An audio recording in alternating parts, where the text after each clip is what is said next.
Let's check in with our friend Greg Norman. You could check out what it is that he's got going on at shark.com. He is, we're always impressed by him. He must be going stir crazy, Stugotz, as a man who lives life big, a man who swims with sharks and jumps from cliffs and stuff. This guy can't be doing well at home. Greg Norman with us on the ESPN Radio. You must be going crazy, Norman. How nuts are you right now?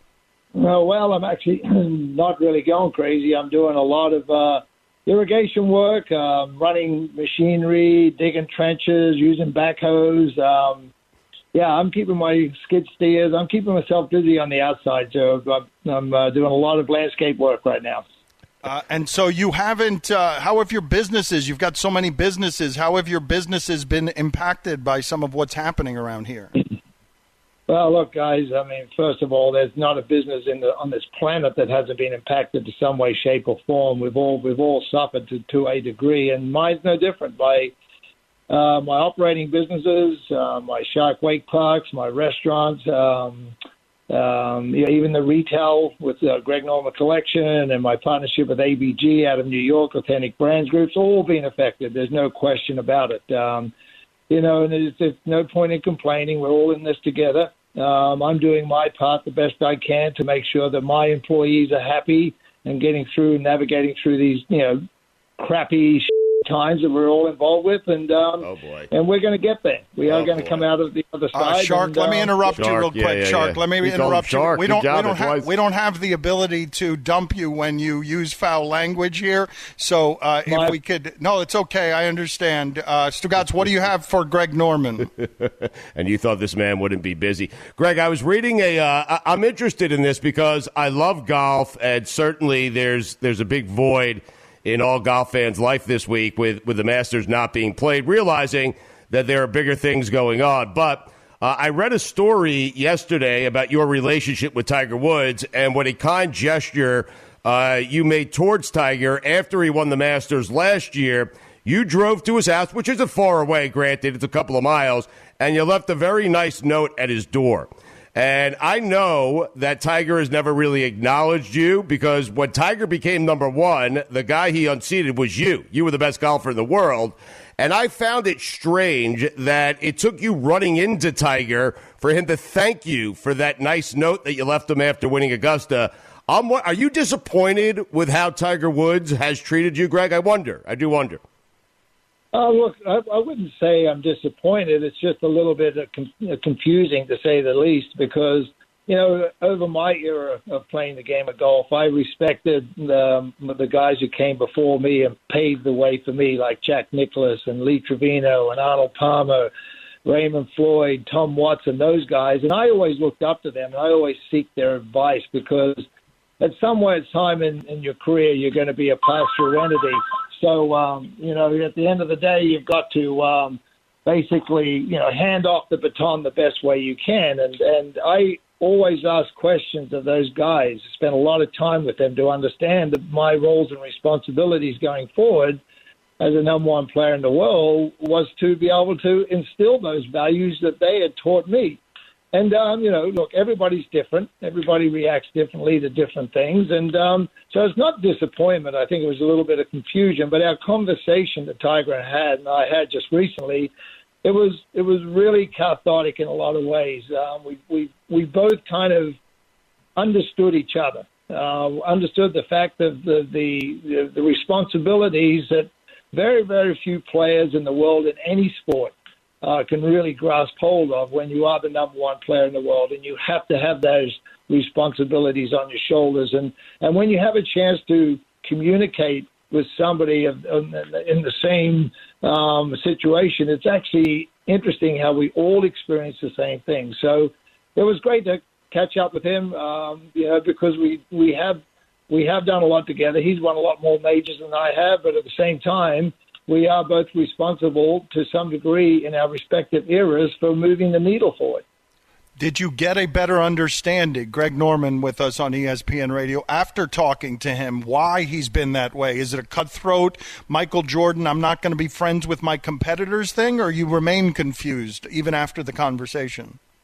No, I'm not confused anymore. I think Tiger's in a really good place. I think and I said it to him, I think his golf swing's the best it's ever been. I think his head is in a good place. I think his life is in a good place now.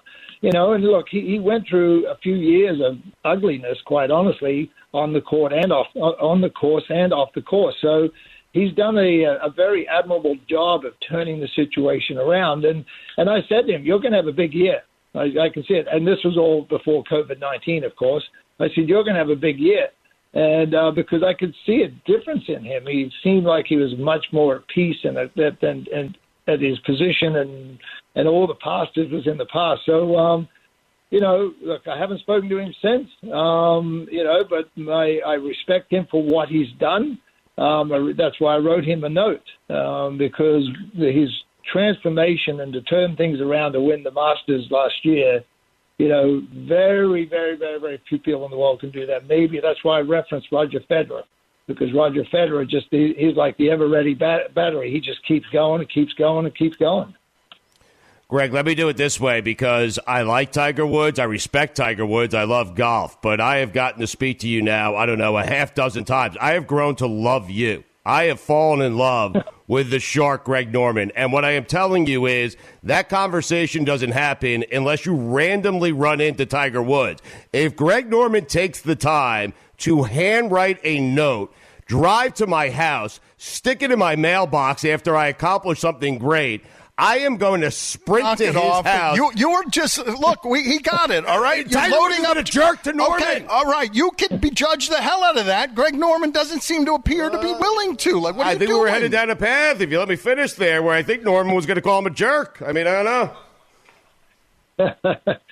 No, look, I just respect people's position, just like, in anything. People are allowed to have their opinions and feelings and stuff like that, and it's something, look, guys, I learned very early on in my career, never prejudge somebody without knowing them, right? And quite honestly, Tiger and I have never really sat down and had a conversation about knowing exactly where we sit with our viewpoints, and it doesn't matter how we feel about each other.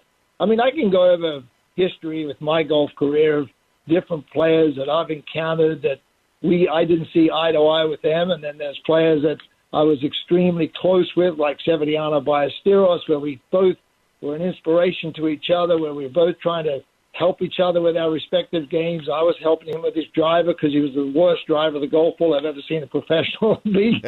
And he was helping me with my short game. So, look, there's a lot of those situations. So I've learned early on, never prejudge anybody, and I've stayed that way.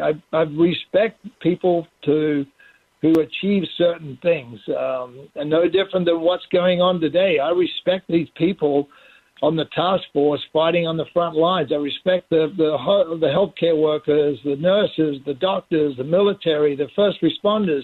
I respect these people. I'm not going to do anything else other than that, because people go above and beyond sometimes more than what we realize, and sometimes people hurt more than what we realize. So you just got to have that attitude, and with Tiger, I would love to, sit down with him. Literally, he lives half a mile north of me, or south of me, excuse me. So sitting down and just having a conversation about life in general, like I've done with, predecessors, with Jack Nicklaus. I've had multiple conversations with him, and he's always, every time I called him up, he was open-armed and willing to say, come on down, let's have a chat. Greg, always good catching up with you. Shark.com is where you go if you want to check out what it is that Greg Norman is doing. Thank you for being on with us. For everything Greg Norman, check out Shark.com. Thank you again for joining us. Hey, guys, thank you. Thanks for bringing a great show to people that really need a bit of an uplifting. And anytime you need me to come on, guys, please call me.